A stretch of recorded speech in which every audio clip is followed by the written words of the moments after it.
কেন উমাইয়া আমলে কোরআন সংরক্ষণ হইল, আব্বাসিয়ারা তো কিছুই করলো না। তা আব্বাসিয়া আমলে কি হইল? হাদিস সংগ্রহ করা হইল এবং আব্বাসিয়া আমলে কোরআনের মধ্যে জের জবর পেশ যুক্ত করা হইল। খলিফা মনসুরের আমলে হাজ্জাজ বিন ইউসুফ তিনি কোরআনের মধ্যে জের জবর পেশ, খারা জবর খারাজের, এক আলিফ দুই আলিফ তিন আলিফ, যে ছোট মত বড় মত এবং তাসদিদ এগুলো যুক্ত করেন। আব্বাসী আমলে এই আব্বাসীয়রাও রসুল নিয়েছে। আলোচনা করে অনেক কিছুই সমাধান করা যায়। মানুষের জন্য ধর্ম, ধর্মের জন্য মানুষ নয়। মানুষ যদি মেরে ফেলেন, মানুষ যদি বাইচা না থাকে, মানুষই যদি না বাইচা থাকে, তাহলে ধর্ম কি করবে? ইন্নাল্লাহা ওয়া মালাইকাতাহু ইউসাল্লুনা আলান নবী ইয়া আইয়ুহাল্লাযীনা আমানু সাল্লু আলাইহি ওয়া সাল্লিমু তাসলিমা। আল্লাহুম্মা সাল্লি আলা সাইয়্যিদিনা উসিলাতি ইলাইকা ওয়া আলিহি ওয়া সাল্লাম।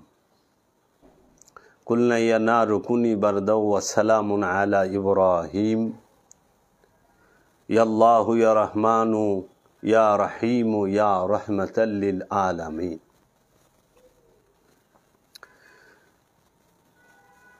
ইয়া আইয়ুহাল্লাযীনা আমানু আতিউল্লাহা ওয়া আতিউর রাসূল ওয়া উলিল আমরি মিনকুম। হে তোমরা যাহারা ঈমান আনিয়াছ, আল্লাহর আনুগত্য করো এবং আনুগত্য করো রসুলের, এবং তোমাদের মধ্য হইতে যাহারা হুকুম দানে তথা নির্দেশ দানে সক্ষম তাহাদেরও। সুপ্রিয় দর্শক মণ্ডলী, আশেকান, জাকেরান, মুহিব্বান, মুখলিসান, আমার ভালোবাসার মানুষ, আমার তরিকার ভাইরা, সকলে আমার সালাম গ্রহণ করুন। আসসালামু আলাইকুম ওয়া রাহমাতুল্লাহি ওয়া বারাকাতুহু। আজ 9 ডিসেম্বর, রোজ বৃহস্পতিবার, 2024 সাল ইংরেজি। আমি বাঙালি হিসেবে গর্বিত যে এই ডিসেম্বর মাসেই 1971 সালে মহান মুক্তিযুদ্ধে 16 ডিসেম্বর এই বাংলাদেশের বিজয় দিবস এবং এটি বিজয়ের মাস। লাখো শহীদ এবং এই লাখো শহীদের রক্তের বিনিময়ে যে দেশ অর্জিত হয়েছে এবং আমার এই বাংলাদেশের অগণিত মা ও বোনের সংগ্রামের বিনিময়ে এবং শহীদদের রক্তের বিনিময়ে মহান মুক্তিযুদ্ধের এই দেশ অর্জিত হয়েছে। আমরা এই দেশকে ভালোবাসি, আমি এই বাংলাদেশকে ভালোবাসি, বাঙালিদেরকে ভালোবাসি, বাংলা ভাষাকে ভালোবাসি এবং জাতি ধর্ম বর্ণ নির্বিশেষে সকল মানুষকে আমরা ভালোবাসি। আজকে অনেক দিন পরেই আমি লাইভে আসলাম। সম্প্রতিকালে অনেক ঘটনাই ঘটে চলছে আমাদের এই সমাজে, আমাদের চারিপাশে এবং আমাদের দেশে। সম্প্রতি বিশেষ করে আমাদের এই বাংলাদেশে ধর্ম বিষয়টি নিয়ে, সেটি যে কোনো ধর্মই হোক, ইসলাম ধর্ম অথবা সনাতন ধর্ম, এবং এই ইসলাম ধর্মের ভিতরে বহু ফেরকা আছে, 73টি ফেরকা আছে। মুসলমান ধর্মের মধ্যে 73টি ফেরকা আছে। সেই 73টি ফেরকা এই ইসলাম ধর্মের মধ্যে থাকার কারণে এই ইসলাম ধর্মের মুসলমানদের মধ্যে ইদানিংকালে অনেক বেশি বিভিন্ন অরাজকতা, মারামারি, সন্ত্রাসী কার্যক্রম আমরা দেখতে পাচ্ছি এবং দেশ ও দেশের বাহিরের মানুষ দেখতেছেন। আমরা কোনো জায়গায় পাচ্ছি না। কেন, কি কারণ, সেই বিষয়ে আমি একটু আলোচনা করব। যদিও আজকের এই সমসাময়িক বিষয় নিয়ে আলোচনা করব। আমরা দেখেছি আমাদের এই বাংলাদেশে 2024 সালের আগস্ট মাসের 5 তারিখের পরে বাংলাদেশে একটি ছাত্র জনতার যে গণ অভ্যুত্থান সেটি হয় এবং সাবেক পূর্বে যে সরকার ছিল সেই সরকার এখন আর নাই। এই ছাত্র এবং গণ অভ্যুত্থানের যে অন্তর্বর্তীকালীন সরকার এসেছেন সেই সরকার মহোদয়ের আমলেই আমরা যে বিশৃঙ্খলাগুলো লক্ষ্য করতেছি ইদানিংকালে। আপনারা সকলেই জানেন 5 আগস্টের পর থেকে বাংলাদেশে এই পর্যন্ত প্রায় 60 থেকে 70টি আনুমানিক শুনেছি মাজার ভাঙা হয়েছে এবং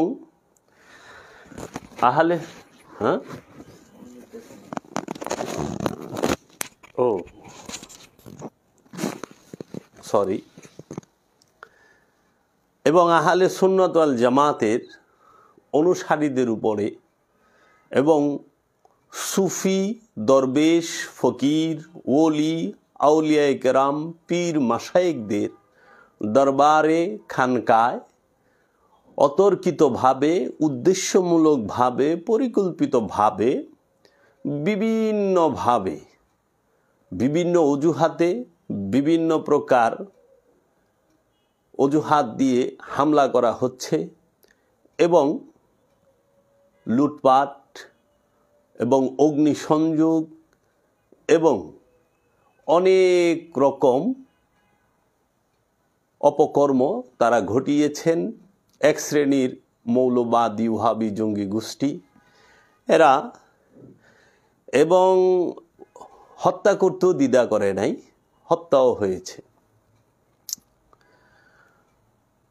এই হত্যাগুলো, হামলাগুলো, ভাঙচুর, অগ্নিসংযোগ, অত্যাচার, জুলুম ওলি আল্লাহদের দরবারে, পীর, দরবেশ, ফকিরদের দরবারে, সুফিদের দরবারে, খানকায় এবং সুফিমনা আলেম উলামার উপরে যে আক্রমণটি হয়েছে, এবং আপনারা জানেন গত 29 সেপ্টেম্বর 2024 বাংলাদেশে ঢাকা জেলার সাভার থানার বনগাঁও ইউনিয়নে চাকুলিয়া নামক গ্রামে শাহ সুফি সৈয়দ মৌলানা কাজী আফসারউদ্দিন আল জাহাঙ্গীরের যে মাজার শরীফ এবং তাহার বাড়িতে আমি কাজী জাবের আহমেদ আল জাহাঙ্গীর, যিনি মৌলানা কাজী আফসারউদ্দিনের সন্তান, আমার উপরেও হামলা হয়েছিল এবং আমার বাড়ি ঘর ভাঙচুর করে, অগ্নিসংযোগ করে এবং লুটপাট করে সামানা নিয়ে যাওয়া হয়। এগুলো আর কেউই করে নাই, সেটি আমাদেরই অঞ্চলের যে ওহাবি তাবলিগ জামাত, তাবলিগের লোক, এই ওহাবি মৌলবাদী উগ্রবাদী জঙ্গি গোষ্ঠী তাবলিগি তাহারাই করেছেন। এবং তাহারা এই তাবলিগের আমির একজন আমাদের এখানে আছে, তিনি বলে থাকেন, শুনে থাকেন খানদানি পীর। আমরা শুনছিলাম যে ওলি আল্লাহ হয় সাধনা করে নফস থেকে খান্নাসরূপী শয়তান মুক্ত করে, এবং 4টি তরিকা এখন আরও আছে, যেরকম কাদরিয়া, চিশতিয়া, নকশাবন্দিয়া, মুজাদ্দেদিয়া, সরওয়ার দিয়া, ওয়াইসিয়া, সাবেরিয়া, এরকম অনেক তরিকায় আছে, এই তরিকার সিলসিলায় পীর আউলিয়া ইকরাম থাকে এবং কামেল অলির সোহবত থেকে বেলায়েত হাসিল করেন। এখন আমাদের সমাজে যে একটি বর্তমান জমানার আবু জেহেল, যার নাম তৈয়ব খান, এই বর্তমান জমানার আবু জেহেল যিনি, জিন্দা আবু জেহেল যিনি, সে আবু জেহেলের নেতৃত্বে আমার অঞ্চলের উগ্রবাদী মৌলবাদী গোষ্ঠী, এই তাবলিগের অধিকাংশই তাবলিগের অনুসারী, আপনার এই মাদ্রাসার মৌলবী এবং এই মসজিদের ইমাম এই তৈয়ব খান নেতৃত্বে হামলা করে, অগ্নিসংযোগ করে, ভাঙচুর করে এবং লুটপাট করে এবং আমাদের উপরে বর্বরচিত অত্যাচার, জুলুম, হামলা এবং মামলাও করে, পরিকল্পিত এবং সাজানো। এবং এত মিথ্যাচার করে যে মসজিদের ভিতরে দাঁড়িয়ে তাহারা আল্লাহর ঘর, তাহারা আমরা সমাজে সবাই জানি মসজিদ আল্লাহর ঘর, আল্লাহর ঘরের ভিতরে দাঁড়িয়ে মিথ্যা কথা বলেছেন, মিথ্যা সাক্ষী দিয়েছেন। এই তৈয়ব খা, আলী গফরান খান, টিপু এবং এই মৌলবী গঙেরা, তারা মসজিদে দ্বারা মিথ্যা বলতে পারেন। তারা মসজিদে বলৎকার, মসজিদের মধ্যে তারা বাসর করতে পারেন। কিছুদিন, এই গত 3-4 দিন আগে ফেসবুকে দেখলাম, এই গাজীপুরে হিল্লা বিয়ের নামে এক মসজিদের ইমাম, সে মসজিদের 2য় তলার সিঁড়িকুঠার মধ্যেই বিয়েও করেন এবং ওইখানে বাসরও করে ফেলান মসজিদের ভিতরে। তারপরে উত্তরবঙ্গে আরে কোথায় যেন দেখলাম ফেসবুকে, সেটা নিয়ে টিভি চ্যানেলেও খবর দেখলাম যে মসজিদের ভিতরে তাহারা কি করতে পারে, যে একটি বাজে মেয়েকে, একটি মেয়ে তারা পয়সা দিয়ে নিয়ে এসেছে ইমাম সাহেবে, সেইখানেই তারা যৌনতা এবং যৌন কর্মটা করেছে মসজিদের ভিতরে। তো এই যে আমরা শুনি, এবং আমরা শুনি মাদ্রাসায় বলৎকার হচ্ছে, এবং আমরা শুনতেছি যে এই মসজিদের মধ্যে মিথ্যা সাক্ষী দাঁড়ায় দিচ্ছে। কেন অন্য কোনো জায়গা নাই? মসজিদের ভিতরে তৈয়ব খানরা মিথ্যা সাক্ষী দিল, গাজীপুরে হিল্লা বিয়ার নামে ফতোয়া দিয়ে আরেকজনের বউরে 2 ঘন্টার লেগে বিয়ে করে মসজিদের ভিতরেই বাসর করা শেষ, মানে মসজিদের সিঁড়িকুঠার উপরে শুনলাম, সোশ্যাল মিডিয়ায় দেখলাম। এবং আরেকটি দেখলাম যে উত্তরবঙ্গের ওইদিকে একটি মসজিদের ভিতরে ইমাম সাহেব একটি বাজে মেয়ে, ওই যে ভাড়া করে আনছে 2000 টাকা দিয়ে নাকি, তারপরে সে তার সাথে জন্য মিলন করতেছিল, হাতে নাতে সবাই ধরে ফেলছে। এবং আমরা দেখলাম যে মসজিদের ভিতরে, বাইতুল মুকাররম মসজিদের ভিতরে জুতা ছোড়াছুরি হলো, মারামারি হলো। এবং ইদানিংকালে দেখলাম যশোরে একটি মাদ্রাসার অনুষ্ঠানে আয়েস সেজে, মানে হাতে অস্ত্র নিয়ে আরবিতে বক্তব্য দিচ্ছে, যখন এটাকে সাংবাদিকরা জিজ্ঞেস করতেছেন আইন শৃঙ্খলা বানিয়ে, বলতেছে যেমন খুশি তেমন সাজো। তো এই যে যেমন খুশি তেমন সাজো, ইসলামী লেবাসে, মুসলমানের লেবাসে এগুলো করা হচ্ছে। আমরা কিছুদিন আগে দেখলাম গাঁজা খায় এবং গান বাদ্য করে, কবরে মাজারে সেজদা করে, এই অজুহাতে বাংলাদেশের মধ্যে প্রায় 60 থেকে 70টি মাজার, প্রতিষ্ঠিত মাজার ভেঙে ফেলা হলো এবং বুলডোজার দিয়েও ভেঙে ফেলা হলো। বাবা শাহপরানের মাজারে আক্রমণ করা হলো।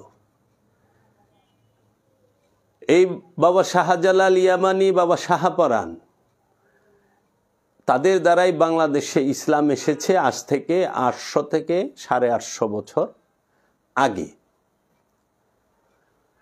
এই অলি আল্লাহরাই সর্বপ্রথম ইসলাম এনেছেন। এই অলি আল্লাহদের বাংলাদেশ, শাহজালাল শাহপরানের বাংলাদেশ, সুফিবাদের বাংলাদেশ, এই অলি আল্লাহরা মোহব্বতের মাধ্যমে, প্রেমের মাধ্যমে, ইশকের মাধ্যমে এই বাংলার জমিনে তখন কোনো মুসলমান ছিল না, এই অলি আল্লাহরাই মুসলমান বানান, ইসলাম প্রচার করেন। বাংলার জমিনে ইসলাম এসেছে অলি আল্লাহর দ্বারা। বাংলার জমিনে কোনো মৌলবী, কোনো আলেম উলামার দ্বারা ইসলাম আসে নাই, দল তৈরি হয়েছে। ইসলামের দোহাই দিয়ে মারামারি হচ্ছে, কাটাকাটি হচ্ছে, ভাঙাভাঙি হচ্ছে, অপবাদ হচ্ছে এবং জান্নাতে এবং জাহান্নামে পাঠানো হচ্ছে। কিন্তু ইসলাম প্রচার করেছেন,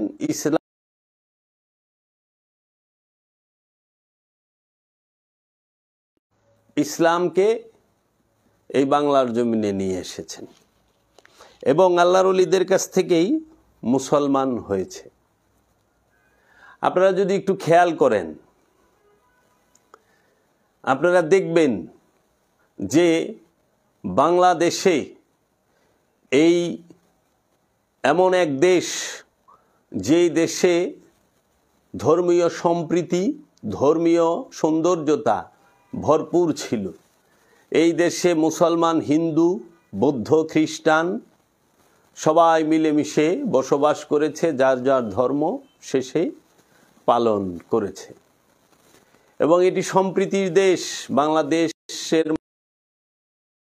ধর্মীয় বিষয়ে যায় তখন তারা নিজেদের অনেক বিবেচনা বোধ অধিকাংশ মানুষ হারিয়ে ফেলেন, কিন্তু বাঙালি হিসেবে এরা খুব ভালো মানুষ।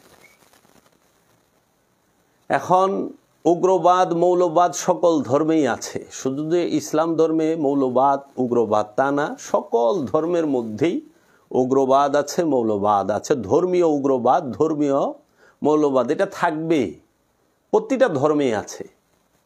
কিন্তু মৌলবাদ, উগ্রবাদের কোনো ধর্ম নাই। ওইটাকে কেন্দ্র কইরা এই মৌলবাদ, উগ্রবাদ মাথাচাড়া দিয়ে ওঠে। আমরা ইদানিংকালে সেই বিষয়গুলোই দেখতে পাচ্ছি। আজকে গাঁজা খাওয়ার সিদ্ধি খায়, মাজারে কি গাঁজা খায়, তার জন্য মসজিদ ভেঙে, মাজার ভেঙে ফেলতে হবে। মাজারে সেজদা দেয়, তার জন্য মাজার ভেঙে ফেলতে হবে। মাজারে গান বাদ্য করে, তার জন্য মাজার ভেঙে ফেলতে হবে। যদি এর জন্য মাজার ভাঙেন, এই গান বাদ্য হারাম সারা কোরআনে কোথাও নাই। যদিও আমি সিদ্ধির পক্ষে না, গাঁজা খাওয়া হারাম সারা কোরআনে কোথাও নাই এবং মাজারে সেজদা দেওয়া হারাম এটাও কোরআনে কোথাও নাই। কিন্তু বলৎকার করা হারাম এটা কোরআনে ভরপুর আছে। যদি আপনি গানবাদ্য এবং সিদ্ধি খাওয়া এবং মাজারে সেজদা দেওয়ার দোহাই দিয়ে মাজার ভাঙতে যান, অলি আল্লাহদের দরবার ভাঙতে যান, খানকা ভাঙতে যান, তাহলে বলৎকারের অপরাধে কেন আপনারা মাদ্রাসা ভাঙেন না? যেই মাদ্রাসায় বলৎকার হবে সেই মাদ্রাসায় ভেঙে ফেলেন।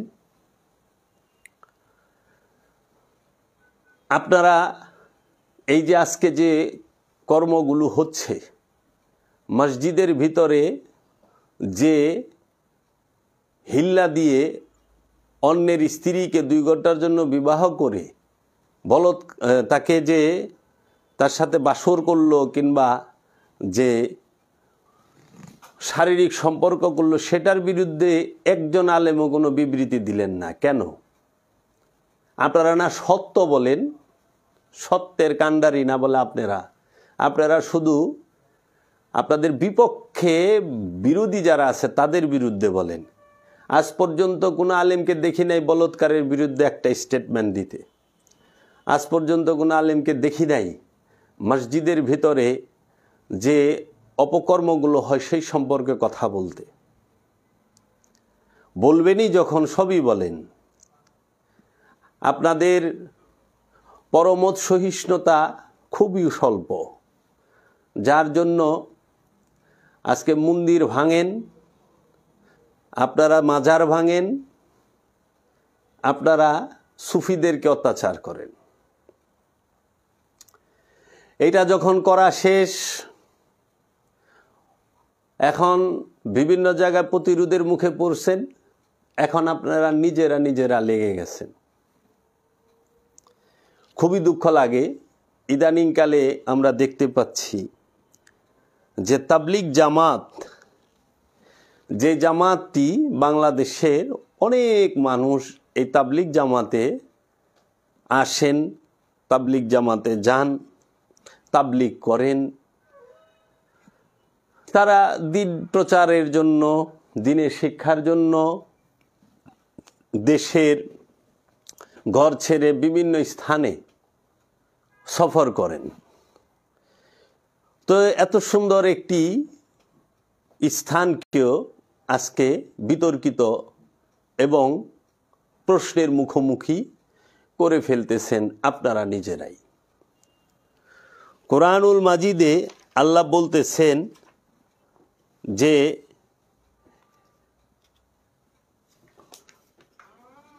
ইন্নাদ্দীনা ইনদাল্লাহিল ইসলাম, নিশ্চয়ই আল্লাহর নিকট ইসলাম, নিশ্চয়ই আল্লাহর নিকট ইসলামী শান্তি একমাত্র দিন, ধর্ম।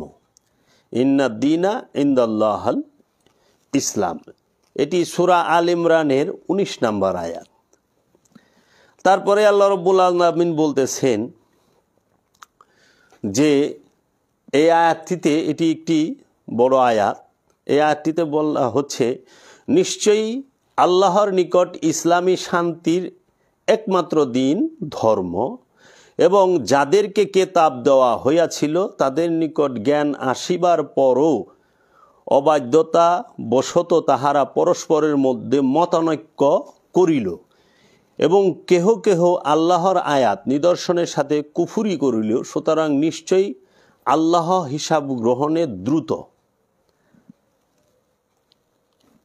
তাহলে কোরআনুল মাজিদ বলতেছেন সূরাতুল আল ইমরানের 19 নম্বর আয়াতে, নিশ্চয়ই আল্লাহর নিকট ইসলামী শান্তি একমাত্র দিন, ধর্ম। আল্লাহর নিকট শান্তি একমাত্র দিন এবং ধর্ম। ইসলামী একমাত্র শান্তি এবং দিন, ধর্ম। ইসলাম শব্দের অর্থ আত্মসমর্পণ, মুসলমান শব্দের অর্থ আত্মসমর্পণকারী। আর যারা এই ইসলামের ভিতরে প্রবেশ করেন তাহারাই আত্মসমর্পণকারী, মুসলমান। এখন এই মুসলমানকে আজকে দলে দলে বিভক্ত হয়েছে। মুসলমান কিন্তু আগে এত দলে বিভক্ত ছিল না। যাহারা বলে যে এই দেশে ইসলাম আলেম উলামারা এনেছে, আর আলেম উলামার জন্ম তো সেই দিন। সুপ্রিয় দর্শক মণ্ডলী, ভালো করে শুনে রাখুন, এই বাংলার জমিনে বাংলা ভাষায় 1971 সালের আগে কোনো বাংলা কোরআনের অনুবাদ কি ছিল, তাফসির ছিল? 1950 সালে বাংলার জমিনে কোনো কোরআনের তাফসির বাংলায় ছিল? কোরআনের অনুবাদ বাংলায় ছিল না, ছিল না। তাহলে যেখানে কোরআনের অনুবাদই ছিল না, কোরআনের বাংলাই ছিল না, হাদিসের অনুবাদ করলেন বাংলাদেশের মধ্যে মাওলানা আজিজুল হক রাহিমাহুল্লাহ। তিনি বুখারী শরীফের অনুবাদ করলেন বাংলাতে।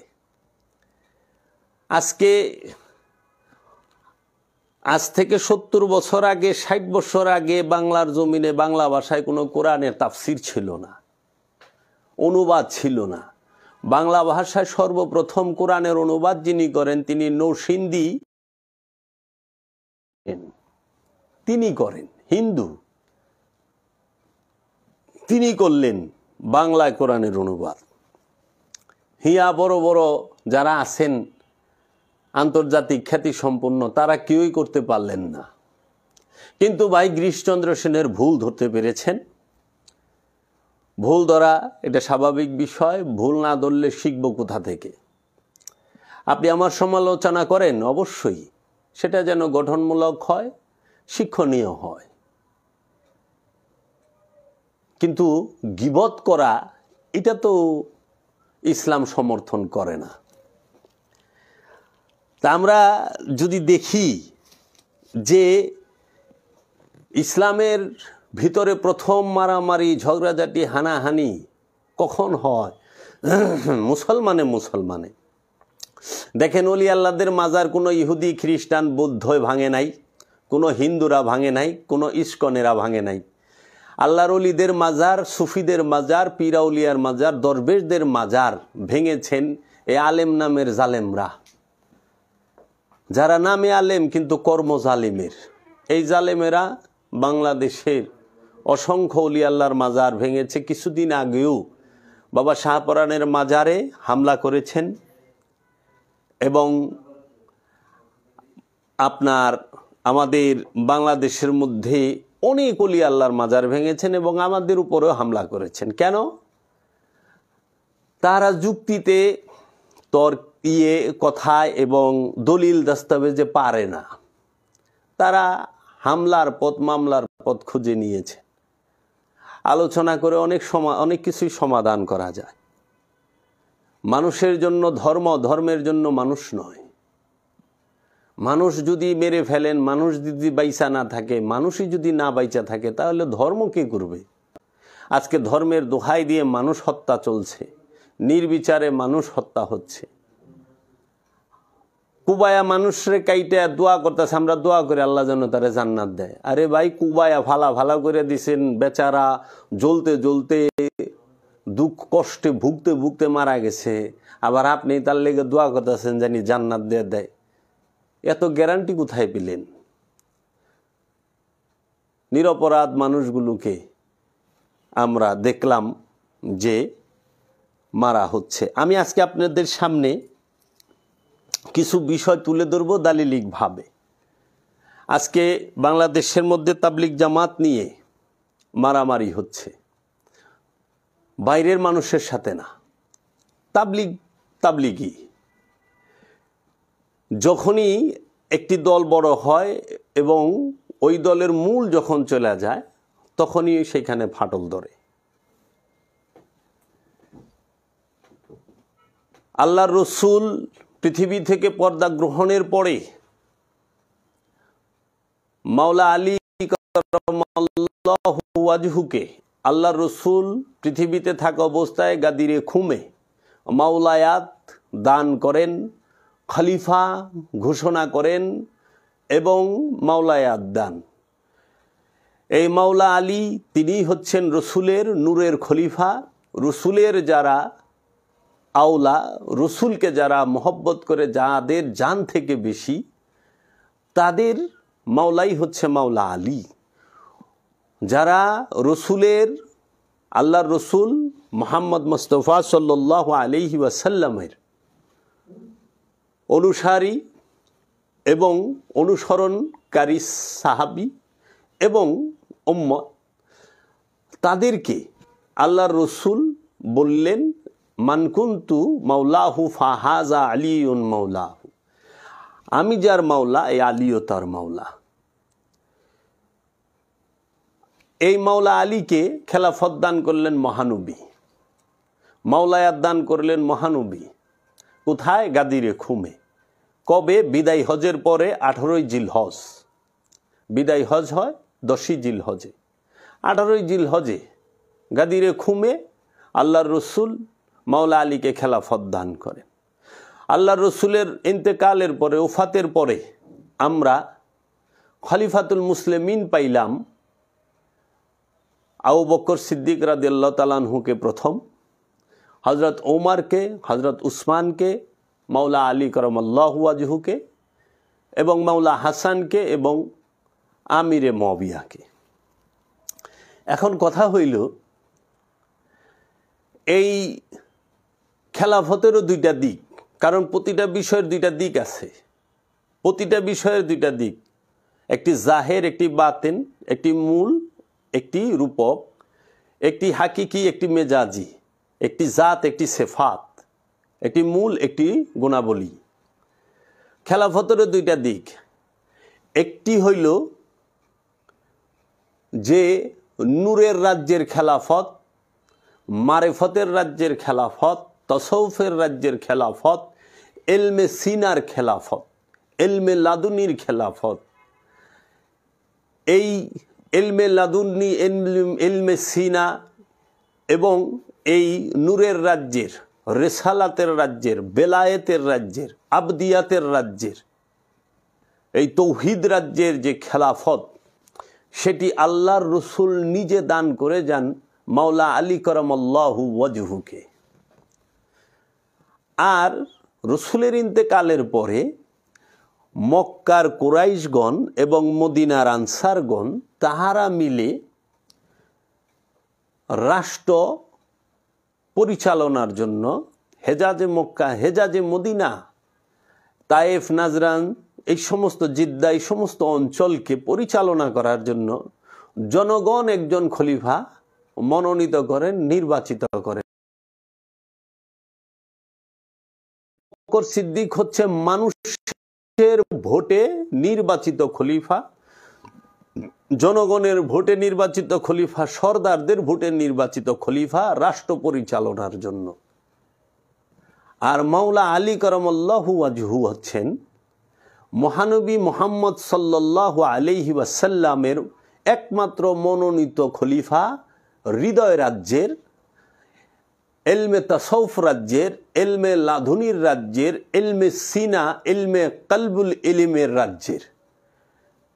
মহানবী মাওলা আলী সম্পর্কে বলেছেন, আনা মদিনাতুল ইলমি আলিউ বাবাহা, আমি সরকার দো আলম মুহাম্মদ সাল্লাল্লাহু আলাইহি ওয়াসাল্লাম হচ্ছে এলেমের শহর, আলী হইল তার দরজা। মাওলা আলী এলেমের শহরের দরজা, এলেমের শহরই হচ্ছে মহানবী মুহাম্মদ মুস্তাফা, আহমদ মুস্তাফা সাল্লাল্লাহু আলাইহি ওয়াসাল্লাম। সেই এলেমটি কখনোই পুঁথি অথবা বইয়ের না, কারণ মাওলা আলী করমল্লাহু ওয়াজহু কোনো দিনও এই কাগজে কালিতে আরবি ভাষার ছাপার অক্ষরে বাইন্ডিংকৃত কোরআন এবং হাদিস পড়েনি নাই। কারণ মাওলা আলী যখন কোরআন শিখেছেন, হাফেজুল কোরআন, সর্বশ্রেষ্ঠ, পৃথিবীর মধ্যে সর্বশ্রেষ্ঠ হাফেজে কোরআন যিনি, তাফসিরুল, যিনি মুহাদ্দিস, মুফাসসিরে কোরআন, যিনি পৃথিবীর বুকের সর্বশ্রেষ্ঠ মুফাসসিরে কোরআন, যিনি সর্বশ্রেষ্ঠ হাফেজে কোরআন, তিনি হচ্ছেন মাওলা আলী করমল্লাহু ওয়াজহু।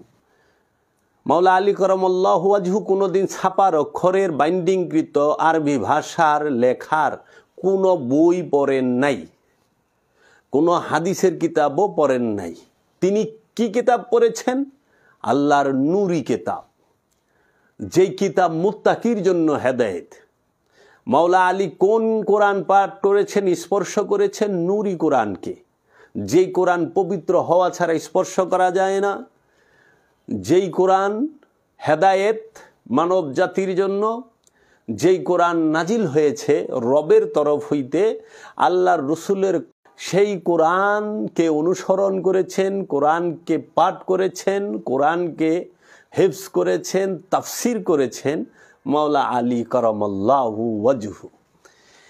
এই মাওলা আলী করমল্লাহু ওয়াজহু জগতের সর্বশ্রেষ্ঠ আল্লাহর রসুলের মনোনীত নির্বাচিত খলিফা, কলবের কি এলেমের শহরের দরজা, সিনার এলেমের খলিফা, হৃদয় রাজ্যের খলিফা, কলব অন্তর, এই রাজ্যে রাজ করে মাওলা আলী।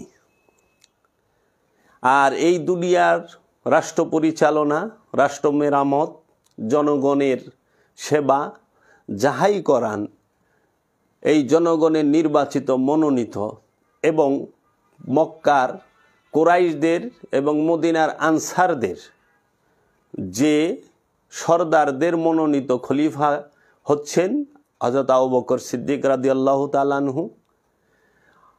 হযরত আবু বকর সিদ্দিক রাদিয়াল্লাহু তাআলা আনহুর নির্বাচিত খলিফা হচ্ছেন কে? হযরত উমর রাদিয়াল্লাহু তাআলা আনহু। এবং আরবের মক্কার কুরাইশ সরদারদের নির্বাচিত খলিফাও তিনি। হযরত উসমান রাদিয়াল্লাহু তাআলা আনহু রাষ্ট্র পরিচালনার খলিফা।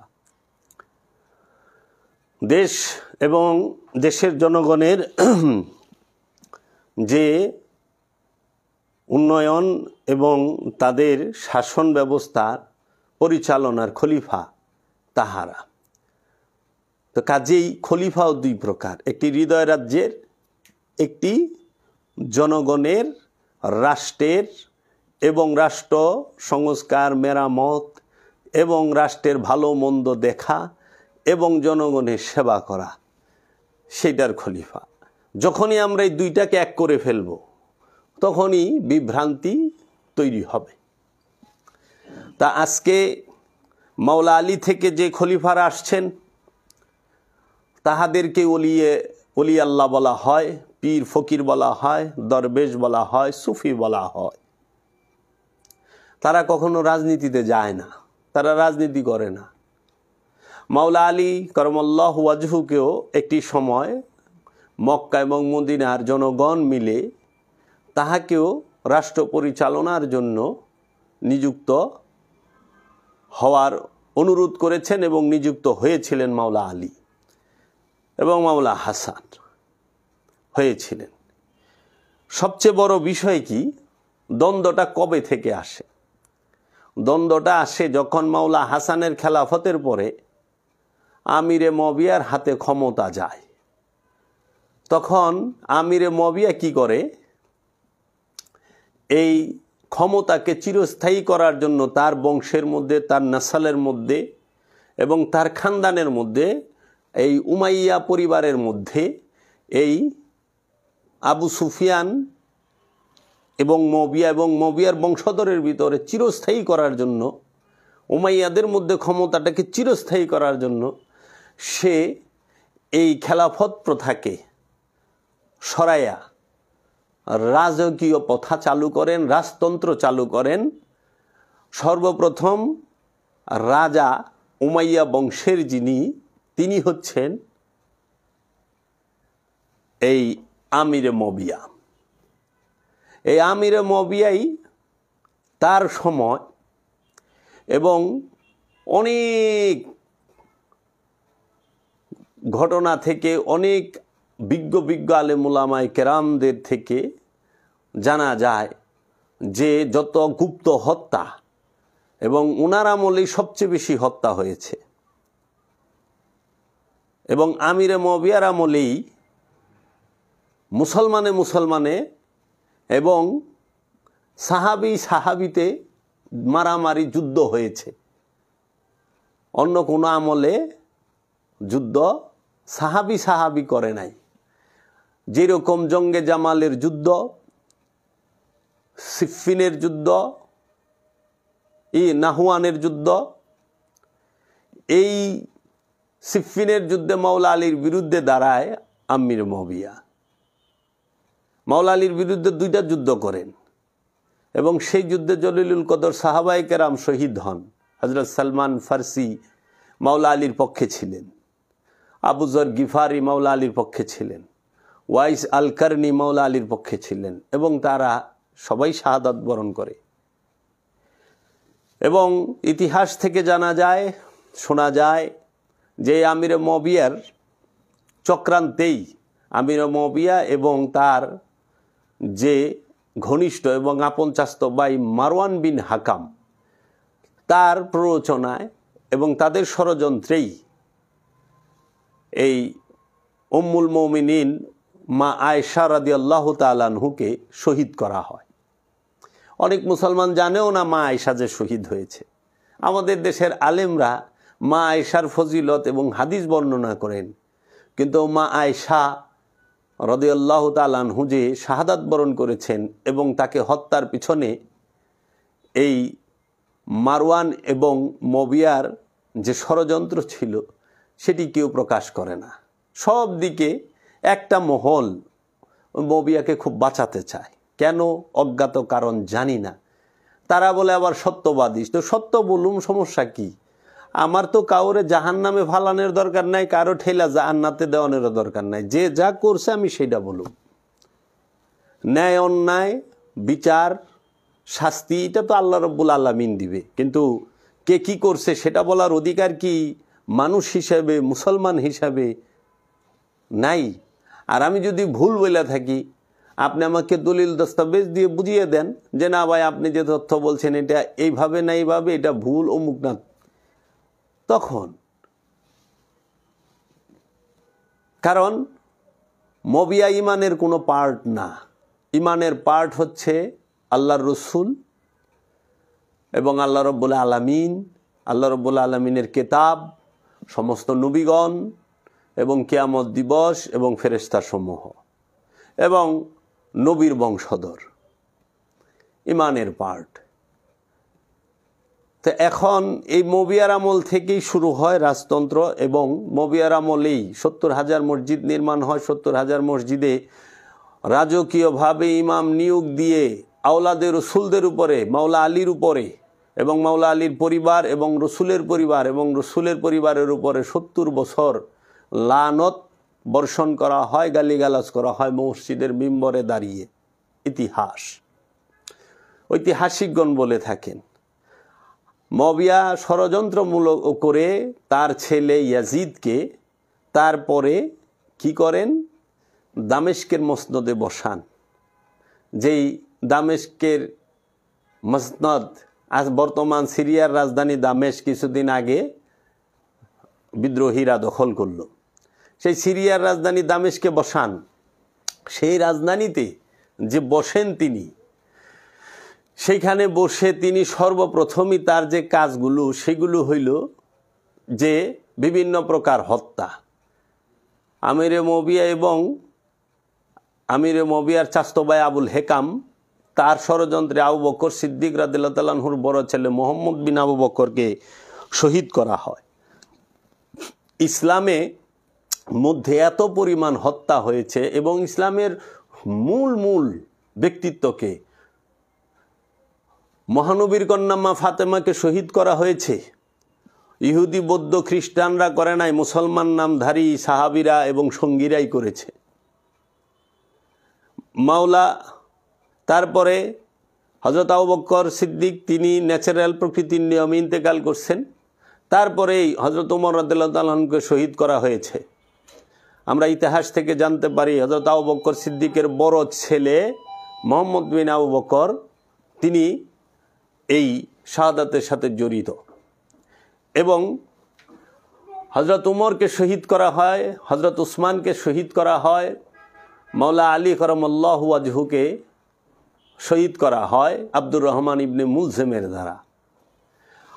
ইমাম হাসান আলাইহিস সালামকে ঘরের ভিতরে বিষ প্রয়োগ করে শহীদ করা হয় এক সাহাবীর মেয়ের দ্বারা, এবং মাওলা হাসানের স্ত্রী ছিলেন তিনি, তার দ্বারা।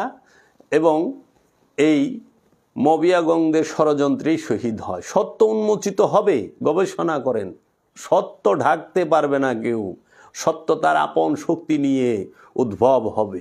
সত্যকে কিছু সময় ঢেকে রাখা যায়, আড়াল করে রাখা যায়, কিন্তু সব সময় না। মাওলা হাসানকে শহীদের পরে সবচেয়ে বড় শহীদ যিনি হইলেন, শহীদে আজম যাকে বলা হয়, ইমামে হুসাইন আলাইহিস সালাতু ওয়াস সালাম। কারবালার প্রান্তরে এই মুসলিম জাহানের যিনি আমিরুল মুমিনিন বলে থাকেন, যাকে নরপিশাচ ইয়াজিদকে, এই জাক্কুম গাছের ফল, এই সাজারায় খবিসার ফল, এই হিন্দার নাতি এই ইয়াজিদের নেতৃত্বে মাওলা হুসাইনকে শাহাদাত করা হয়। মাওলা হুসাইনের দুই ছেলে ইমাম আলী আকবর, ইমাম আলী আসগরকে শাহাদাত করে। ইমাম হাসান আলাইহিস সালামের ছেলে ইমাম কাসেম আলাইহিস সালামকে শহীদ করে। ইমাম মুসলিম বিন আকিলকে শহীদ করে। ইমাম মোহাম্মদ এবং ইমাম আনো দুই ভাইকে শহীদ করেন। এবং মাওলা হুসাইনের বন্ধু যিনি হাবিব বিন মাজাহির, তাকে শহীদ করেন। রসুলের সাহাবী হুরমুলা হুর এবং তার সঙ্গী 30 জন এইভাবে শহীদ করেন। এই শহীদগুলো, এই হত্যাগুলো কোনো ইহুদি, খ্রিস্টান, বৌদ্ধ, নাসারা কিংবা যাদেরকে বলা হয় নাস্তিক, তাহারা কেউ করে নাই। এই নামধারী, পাগড়িওয়ালা, টুপিওয়ালা, পাঞ্জাবিওয়ালা, দাড়িওয়ালা, 5 ওয়াক্ত নামাজি, 30টা রোজা করেনেওয়ালা, বনের পশু জবে করেনেওয়ালা এবং কালমা পড়নেওয়ালারাই এই রসুলের আওলাদদেরকে শহীদ করেছেন। আপনারা একটু খেয়াল করেন, মা ফাতেমা আলাইহিস সালামকে শহীদ করা হয়, হজরত উমরকে শহীদ করা হয়, হজরত উসমানকে শহীদ করা হয় এবং মাওলা আলী করমল্লাহু ওয়াজহুকে শহীদ করা হয়, মাওলা হাসানকে শহীদ করা হয়, মাওলা হুসাইনকে শহীদ করা হয়, ইমাম মুসলিম বিন আকিলকে শহীদ করা হয়, ইমাম কাসেম আলাইহিস সালামকে শহীদ করা হয়, ইমাম আলী আকবর, ইমাম আলী আসগর, ইমাম আব্বাস রাদিয়াল্লাহু তাআলা আনহুকে শহীদ করা হয় এবং এই আউন আর মোহাম্মদ এদেরকে শহীদ করা হয়। এদেরকে হত্যা, নির্মমভাবে হত্যা অন্য কেউ করে নাই। এই নামধারী, যে লেবাসধারী, এই টুপি পাগড়ি পাঞ্জাবি পরনেওয়ালা, মুখে দাড়ি রাখনেওয়ালা, নামাজ পড়নেওয়ালা, কপালে নামাজের কালো দাগ পড়ে গেছেন নামাজ পড়তে পড়তে, তারা কালমা পড়নেওয়ালা, রসুলের উপরে কালমা পড়ে, রসুলের নামের কালমা পড়ে রসুলের বংশকে শহীদ করেছে, রসুলের বংশকে নির্মমভাবে হত্যা করেছে। কেন? কারা করেছে? এই নামদারি মুসলমানেরা। কেন করেছে? একটা কারণে, সেটা হইল ক্ষমতার লোভে, শক্তির পূজা করার কারণে। তারা শক্তির পূজারী, তারা ক্ষমতার পূজারী, ইসলামের দোহাই দিয়া ক্ষমতায় যাইতে চায়, শক্তির পূজা কইরা নূরকে তারা, নূরের বংশকে তারা কচু কাটা করে। এটা আজকে থেকে না, এজিদের এই কুকর্ম করে মনে করেছিল মবিয়া যে আমার বংশ চিরকাল দামেস্কের মসনদে বসে থাকবে, আরব বিশ্ব শাসন করবে। কিন্তু ভাগ্যের কি নির্মম পরিহাস! সেটি কি, এজিদ 4 বছর 3 মাস এই রকম সময় ক্ষমতায় থাকতে পারে, আচানক মইরা যায় জহরে কহরে, নির্মম এবং বাত্তার মৌত তার নসিবে ঘটে। এজিদ কোথায় মরে, কেমনে মরে, কইবারই পারে না মানুষ। কেউ বলে শিকার করতে গেছে, সে খুব বানর প্রিয় ছিল, শিকার করতে গেছে, তাকে বাঘে খায়া ফেলাইছে। আবার কেউ বলে যে বালুর জ্বর হয়েছিল, সেই বালুর ঝড়ে সে চাপা পড়ে গেছে। সঠিক কেউ বলতে পারে না এজিদের মরণ। এখন আমার প্রশ্ন আপনাদের সামনে, বিবেকবান মানুষের সামনে, আপনারা মন দিয়ে আমার এই কথাটি খেয়াল করবেন। সেই বিষয়টি কি, যে এজিদ যখন মারা যায়, এজিদ মারা যায় যখন, তখন তিনি দামেস্কের মসনদে বসেন। এই জাজিরাতুল আরবের হেজাজে মক্কা, হেজাজে মদিনা, এই তায়েফ, নাজরান, এই দামেস্ক, এগুলোর শাসনকর্তা থাকা অবস্থায়, রাজা থাকা অবস্থায় মারা যায়। এখন কথা হচ্ছে, ও যে রাজা থাকা অবস্থায় মারা যায়, ওর পরে কে রাজা হইল? কারণ এজিদের সন্তানরা তো ক্ষমতায় বসে না, এজিদের সন্তানরা যোগ্য ছিল না, আর এজিদের সন্তান আছে কি না এইটাও জানা যায় না। তো এখন ক্ষমতায় কে বসলো? ক্ষমতায় বসছে সেই জাক্কুম গাছের ফল, সাজরায় খবিসার যে আওলাদ, সেই আওলাদরা কারা? এই আবুল হেকামের ছেলে, এই মারওয়ান বিন হাকাম। এজিদের পরে ক্ষমতায় আসে মারওয়ান বিন হাকাম। 61 হিজরিতে আমিরে মুয়াবিয়া ইন্তেকাল করেন। 61, 62, 63, 64, 65 হিজরিতে ক্ষমতায় কে বসে? 65 কি 66 হিজরিতে ক্ষমতায় কে বসে? এই আবু জেহেলের ছেলে, যার নাম ছিল আবুল হেকাম। এই আবুল হেকামের ওরুফে আবু জেহেলের ছেলে মারওয়ান বিন হাকাম, এই উমাইয়া বংশের সবচেয়ে বড় খচ্চর। এবং এই মারওয়ান যখন জন্ম লয়, আল্লাহর রসুল শুইনা বলে গিরগিটির বাচ্চা পয়দা হয়েছে। এই গিরগিটির বাচ্চাই এই ক্ষমতায় বসে। এই মারওয়ানের বংশ, আবু জেহিলার বংশ এজিদের পরে একদম 89 বছর পর্যন্ত শাসন করে। আপনি কি চিন্তা করতে পারেন? রসুলের জাত শত্রু, যারা রসুল সাল্লাল্লাহু আলাইহি ওয়াসাল্লামকে 63টা বছরই কষ্ট দিছে, যারা রসুল সাল্লাল্লাহু আলাইহি সাল্লামকে হত্যা করার জন্য 27টা যুদ্ধে অংশগ্রহণ করছে, রসুল সাল্লাল্লাহু আলাইহি সাল্লামের ইন্তেকালের পরে তার বংশধরকে শাহাদাত করে এই আবু জেহেল, আবু লাহাব গং, এই আবু সুফিয়ান গং এরাই ক্ষমতায় আসছে। তো রসুলের জাত শত্রু কোনোদিন রসুলের দর্শন রাখবে না, রসুলের নিয়ম কানুন রাখবে না।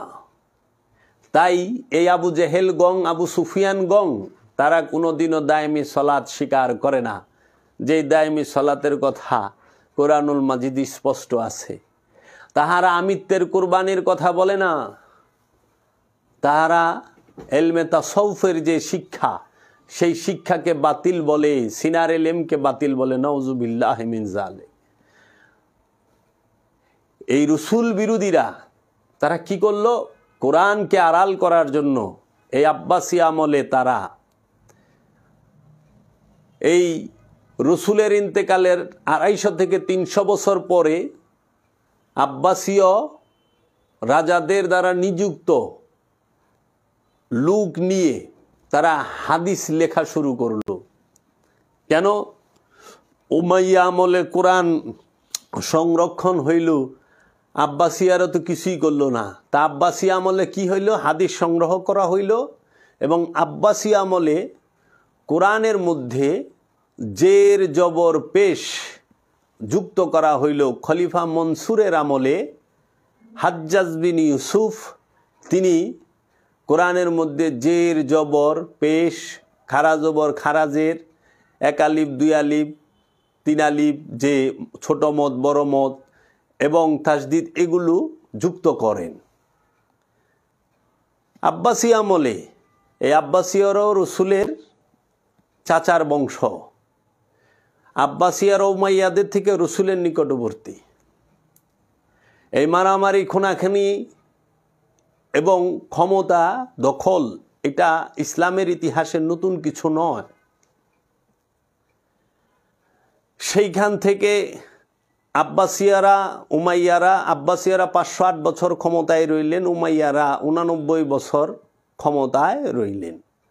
তারপরে আসলেন, বাগদাদ আক্রমণ করলেন হালাকু খাঁ, তারপরে উসমানী সুলতানাত, অটোমান সাম্রাজ্য, তারপরে আসলেন তাদেরকে অটোমান এবং সৌদ পরিবারের এই রাজতন্ত্রের আমল। সেটি কবে? 1932 সালে তারা সৌদি স্বাধীনতা পায় ব্রিটিশ থেকে। 1925 সালে উসমানী খেলাফতকে হটায়া এই আব্দুল ওহাব নজদি পরিবার এবং বাদশাহ সৌদ পরিবার তাদের রাজত্ব কায়েম করেন জাজিরাতুল আরবের হেজাজে মক্কা, হেজাজে মদিনায়। এবং সেই হেজাজে মক্কা, হেজাজে মদিনা থেকে তাহারা কেটে নাম দেন কি? কিংডম অফ সৌদি আরব। বাদশাহ সৌদের নামে হয় সৌদি আরব। বাদশাহ সৌদ প্রশাসনিক দিক দেখেন, রাজত্বের দিক দেখেন, আর তারই বিয়াই এবং শ্বশুর জামাই আব্দুল ওহাব নজদি সে ধর্মীয় দিক দেখেন, কট্টর ধর্মীয় অনুশাসন তিনি চালান, ধর্মীয় শাসন চালান। কবে থেকে? 1925 সাল থেকে সৌদি আরবে কট্টরপন্থী তারা ইসলামের। এই 1925 সাল থেকে এখন 2024 সাল, 99 বছর, আগামী 10 দিন পরে 100 বছরে পা দিবে। এই 99 বছর পর্যন্ত, মানে মোট 95 বছর রক্ষণশীল এবং কট্টর মৌলবাদী ইসলাম ধর্ম প্রচার করলো সৌদি। সৌদি আরবেতে কোনো সুন্নি নাই, সব ওহাবি। সৌদি আরবে A to Z ওহাবি। আপনারা গুগল থেকে সার্চ দিয়ে দেখতে পারেন, ইউটিউবে সার্চ দিয়ে দেখতে পারেন 100 years বিফোর মক্কা, সার্চ দেন 100 years বিফোর মসজিদুল হেরেম, 100 years বিফোর জান্নাতুল মাওয়া, 100 years বিফোর জান্নাতুল বাকি। দেখেন সেইখানে শত শত সাহাবায়ে কেরামের আওলাদে রসুলের মাজার শরীফ আছে। জান্নাতুল মাওয়ায় এবং জান্নাতুল বাকিতে সৌদি আরবের এই আব্দুল ওহাব নজদি এবং সৌদ পরিবার মিলে 1925 সালের 21 এপ্রিল বুধবার বোলডোজার দিয়ে মাজারগুলো ভেঙে ফেলে। বাঁধানো ছিল, গম্বুজ করা ছিল, মাজার করা ছিল, সেই মাজারগুলো ভেঙে ফেলে এই ওহাবিপন্থী আব্দুল ওহাব নজদি। এবং এই আব্দুল ওহাব নজদি সে মাজার ভাঙতে ভাঙতে সে কি করলো, মা খাদিজা তুল কুবরা উম্মুল মোমিনিনের মাজার ভেঙেছে, মা আয়েশার মাজার ভেঙেছে, মা উম্মে হাবিবার মাজার ভেঙেছে, উম্মুল মোমিনিন হযরত হাফসার মাজার ভেঙেছে, এবং জিন্নুরাইন হযরত উসমান রাদিয়াল্লাহু তাআলা আনহুর মাজার ভেঙেছে, এবং মাওলা হাসান আলাইহিস সালামের মাজার ভেঙেছে, মা ফাতেমাতুজ জহরা আলাইহিস সালাতু ওয়াস সালামের মাজার ভেঙেছে, এবং জলিলুল কদর সাহাবায়ে কেরামদের নিম্নে 7,000 থেকে 7,000-এর অধিক সাহাবীর মাজার ভাঙছে। আর টোটাল প্রায় 60,000 মাজারাত, মসজিদ, কেউ বলে 70,000 ভেঙে ফেলা হয়েছে, একদম মাটির সাথে মিলিয়ে, লেভেল টু দ্য গ্রাউন্ড। এর জন্য আপনারা যদি এখনও হজ করতে যান, জান্নাতুল বাকিতে যদি জিয়ারতে যান, জান্নাতুল মাওয়ায় জিয়ারতে যান, জান্নাতুল মাওয়া মক্কায়, জান্নাতুল বাকি কবরস্থান মদিনায়, এই দুইটা কবরস্থানে যদি জিয়ারতে যান, আপনারা দেখবেন মাজারগুলো ভিটি থেকে ভাঙা হয়েছে। দেখবেন কবরের একটা বাঁধানো, যে নিচের থেকে বাদাই করছে সেটার স্ট্রাকচার একটা, আবার দেখবেন যে মাজার যে করা হয়েছিল ঘরের মতো গম্বুজ দিয়ে, সেইটার একটা আছে, স্ট্রাকচার আছে ওইখানে, একটু খেয়াল করবেন গিয়ে। তারা আল্লাহর রসুল মুহাম্মদ সাল্লাল্লাহু আলাইহি ওয়াসাল্লামের মাজার শরীফও ভাঙার জন্য আপ্রাণ চেষ্টা করেছিল, কিন্তু পারে নাই। তারা রসুলের হাদিস দিয়া রসুলের মাজার ভাঙতে যায়, তারা রসুলের হাদিসের দোহাই দিয়া রসুলের আওলাদের মাজার ভাঙে, তারা রসুলের হাদিসের দোহাই দিয়া তারা সবার সাহাবী কিরামের মাজার ভাঙে। কিন্তু আপনি যদি খেয়াল করেন দেখবেন ইমাম বুখারীর লিখিত বুখারী শরীফের হাদিস দিয়া, মুসলিম শরীফের হাদিসের দোহাই দিয়া, তিরমিজি শরীফের হাদিসের দোহাই দিয়া তারা মাজার ভাঙতে যায়। কিন্তু দেখবেন কয়েকশো কোটি টাকা খরচ করে ইমাম বুখারীর মাজার বাঁধানো আছে এখনও। আপনারা ইউটিউব গুগলে সার্চ দেন, লাইভ ভিডিও পাবেন ইমাম বুখারীর মাজার। আপনি ইমাম মুসলিমের মাজার তৈরি করা হয়েছে কয়েকশো কোটি টাকা খরচ করে, যান না দেখে আসেন।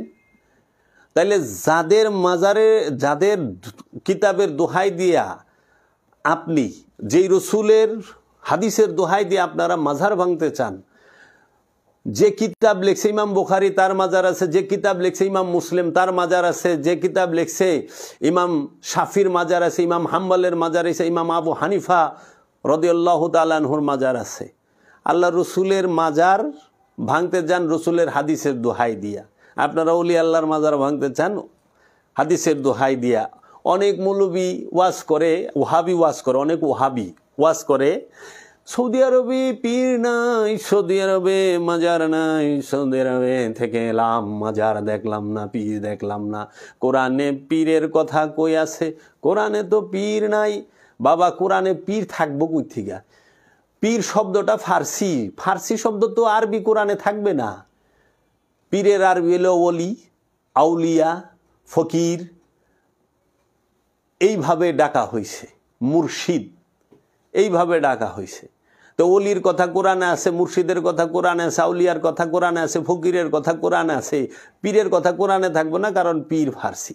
আর সৌদি আরবে মাজার ছিল আপনার কি, তাবেইনের জমানায় মাজার ছিল, তাবাইনের জমানায় মাজার ছিল, ইনমায় মুস্তাহিদিনের জমানায় মাজার ছিল, ফুকাহাতে মুসলিমিনদের জমানায় মাজার ছিল।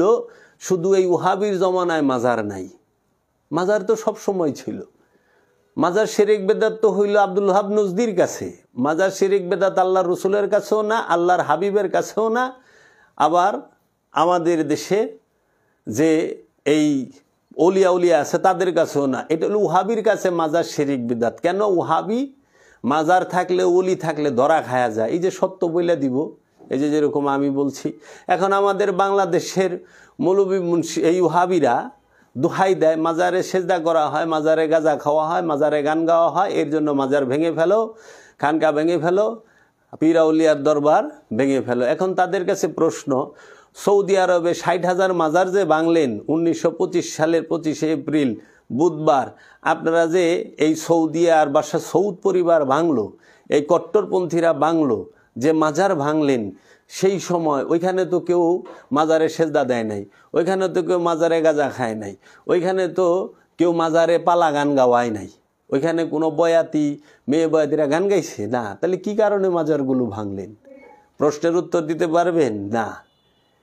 স্বল্প জ্ঞান গবেষণা নিয়ে আসছে যে সৌদি আরবের দোহায় দেয়। যখন বলা হয় ভাই সৌদি আরবে তো এখন মদের বার খুলছে, ইসলামের রক্ষণশীল ভাব, এই কট্টর মৌলবাদী ভাব তো রাখতে পারলেন না। এখন সৌদি আরবে ফ্যাশন শো হয়, সৌদি আরবে শত শত সিনেমা হল খুলছে, সৌদি আরবে এখন কি লাইভ কনসার্ট হয়। এই বাংলাদেশে শিল্পীরাও যায় কিছুদিন আগে সৌদির স্বাধীনতা দিবসে সেপ্টেম্বর মাসে কনসার্ট করে আইছেন না, গান গায়ে আইছে।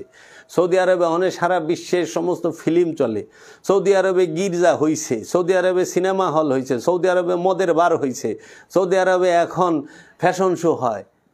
কি কি ব্যাপার? সৌদির নারীরা এখন মুখ খুলে হাঁটে, সৌদির নারীরা এখন গাড়ি চালায়।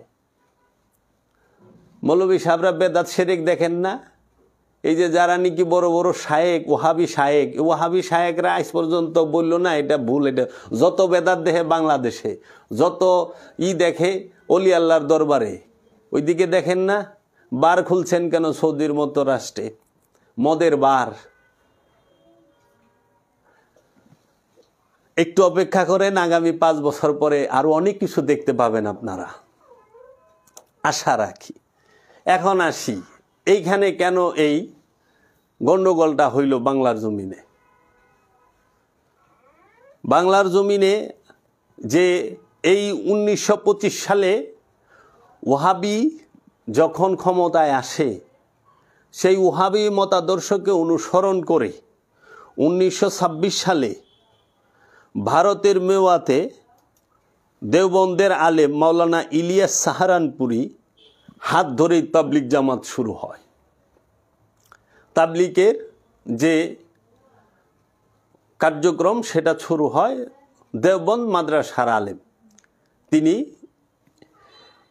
এই মাওলানা ইলিয়াস সাহারানপুরি, তিনি তাবলিগের প্রতিষ্ঠাতা, তিনার ছেলে এবং নাতি এবং নাতির ঘরের ছেলে মাওলানা সাদ, বর্তমান যিনি নিজেকে আমির দাবি করেন।